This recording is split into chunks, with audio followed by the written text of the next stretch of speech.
Hello दोस्तों। तो देखिए आज हमारे पास त्रैमासिक परीक्षा 21-22 विषय अर्थशास्त्र कला एवं वाणिज्य कक्षा 12 का ओरिजिनल पेपर आ चुका है। ये देखिए कक्षा 12 ओरिजिनल पेपर है ये। और इसमें आपको 2.5 घंटे का समय मिलेगा। पूर्णांक 80 रहेगा। और दोस्तों इसमें एक ख़ास बात है कि इसमें 32 ऑब्जेक्टिव रहेंगे और बाकी कोई और अति लघु उत्तरीय और दीर्घ उत्तरीय प्रश्न रहेंगे। तो आप मुझे कमेंट कर ये ना कहें कि ये गलत क्वेश्चन है, क्योंकि ये ओरिजिनल क्वेश्चन है दोस्तों। ये देखिए 2021-22 का ओरिजिनल पेपर है, उसका पैटर्न भी यही है कि 32 सही बहुविकल्पीय प्रश्न आएंगे। तो चलिए एक एक के उत्तर के साथ शुरू करते हैं। तो पहला है व्यष्टि अर्थशास्त्र में सम्मिलित होता है। तो व्यष्टि अर्थशास्त्र में दोस्तों उपरोक्त सभी सम्मिलित होता है। दूसरा है समष्टि अर्थशास्त्र के अंतर्गत निम्न में से किसका अध्ययन किया जाता है। तो समष्टि अर्थशास्त्र के अंतर्गत दोस्तों उपरोक्त सभी का अध्ययन किया जाता है। तीसरा है अर्थशास्त्र की विषय वस्तु का अध्ययन किन शाखाओं के अंतर्गत किया जाता है। तो दोस्तों तीसरे का आंसर हो जाएगा उपरोक्त सभी। ठीक है दोस्तों। चौथा क्वेश्चन है अर्थव्यवस्था की केंद्रीय समस्या कौन सी है। तो चौथे का आंसर हो जाएगा दोस्तों डी। अब आप ऐसा ना सोचें कि हर वीडियो माफ़ कीजिए हर क्वेश्चन का आंसर डी है, क्योंकि ये सही आंसर है, डी ही आएगा सबका आंसर। ये देखिए अब पांचवें क्वेश्चन का आंसर है दोस्तों डी, उपरोक्त सभी। छठवां क्वेश्चन निम्न में से किस अर्थव्यवस्था में निजी क्षेत्र एवं सार्वजनिक क्षेत्र का अस्तित्व पाया जाता है। तो छठवें का आंसर हो जाएगा दोस्तों सी, मिश्रित। और सातवें का आंसर हो जाएगा दोस्तों डी, अधिकतम लोक कल्याण। और आठवें का आंसर हो जाएगा दोस्तों बी, पूंजीवादी। नवे का आंसर डी, उपरोक्त सभी। 10वां है जब कुल उपयोगिता अधिकतम होती है तब सीमांत उपयोगिता होती है। तो 10वें का हो जाएगा ए, धनात्मक होती है। 11वां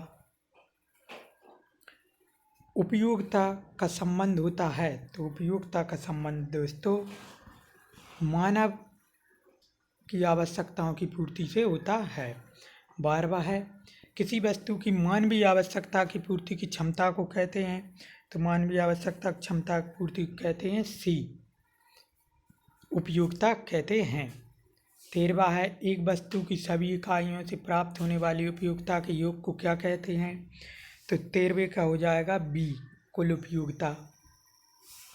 ये देखिए कुल उपयोग। 14वें का हो जाएगा दोस्तों बी, स्थानापन्न वस्तुएं।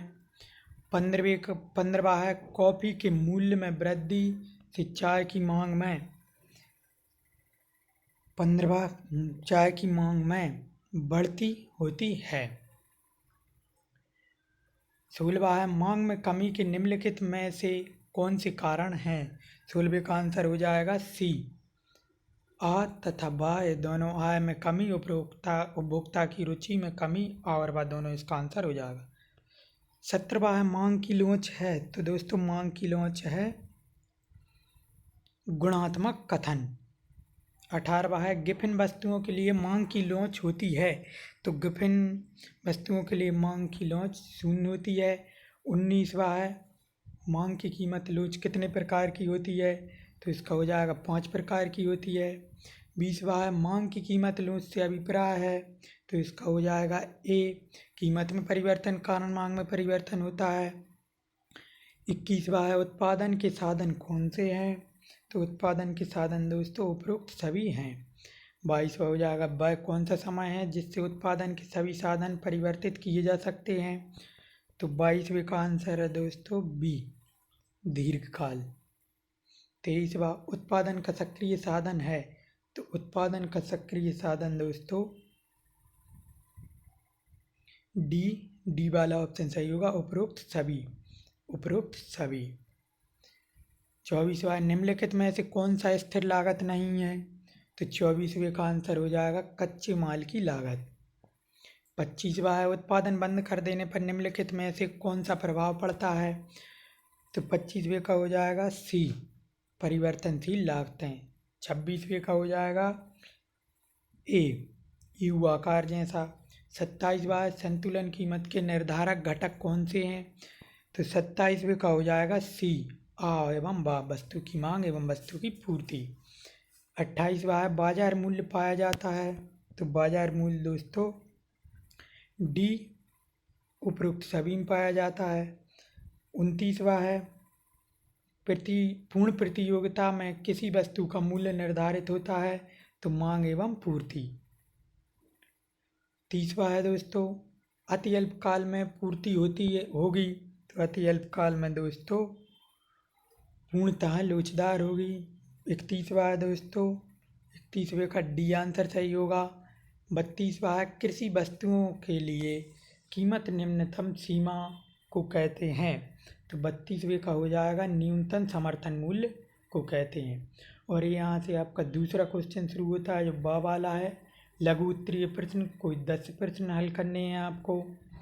देखिए पहला है अर्थव्यवस्था किसे कहते हैं, दूसरा है सकारात्मक अर्थशास्त्र किसे कहते हैं, तीसरा है व्यष्टि अर्थशास्त्र का अर्थ लिखिए, चौथा है उपयोगिता किसे कहते हैं, पांचवा है सीमांत उपयोगिता का अर्थ, छठवा है कुल उपयोगिता किसे कहते हैं, सातवा है बजट रेखा किसे कहते हैं, आठवां है सीमांत उत्पादन किसे कहते हैं, नवा है स्थिर लागत किसे कहते हैं, 10वां है पूर्ण प्रतियोगिता का अर्थ लिखिए, 11वां है अवसर लागत किसे कहते हैं, 12वां है पूर्ति से क्या आशा है, 13वां है संतुलन कीमत किसे कहते हैं, और 14वां है बाजार मूल्य से क्या आशा है, 15वां निम्नलिखित निर्धारित कीमत किसे कहते हैं।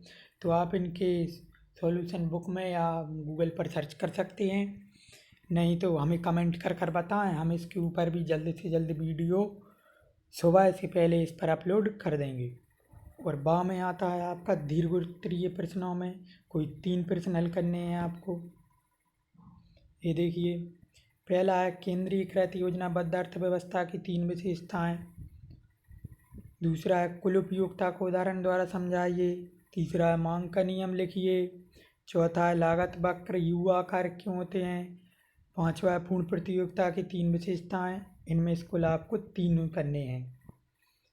तीसरे में आ जाएगा दोस्तों अति दीर्घ उत्तरीय प्रश्न, इनमें आपको 4 प्रश्न हल करने हैं। ये देखिए पहला है पूर्ति की लोच को समझाइए, दूसरा है बाजार संतुलन को समझाइए, अर्थव्यवस्था एक प्रमुख केंद्रीय समस्या को समझाइए, अल्पकाल तथा दीर्घकाल को समझाइए, पांचवा है मांग की लोच को समझाइए, छठवा है परिवर्तनशील लागत एवं स्थिर लागत को समझाइए, सातवा है वस्तु की मांग की लोच को निर्धारित करने वाले कारक लिखिए।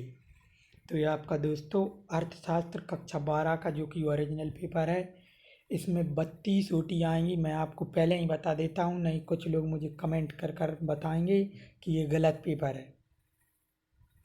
तो ये आपका बिल्कुल सही पेपर है। और अगर आपको वीडियो अच्छी लगी हो तो लाइक करें, शेयर करें एवं सब्सक्राइब करें और अपने दोस्तों को शेयर ज़रूर करें ताकि वो भी अर्थशास्त्र के पेपर की अच्छी तैयारी कर सकें। धन्यवाद। और हमारी बेल आइकन बटन को ज़रूर दबाएं ताकि हमारी आने वाली वीडियो की नोटिफिकेशन आप तक पहुंच जाए। धन्यवाद।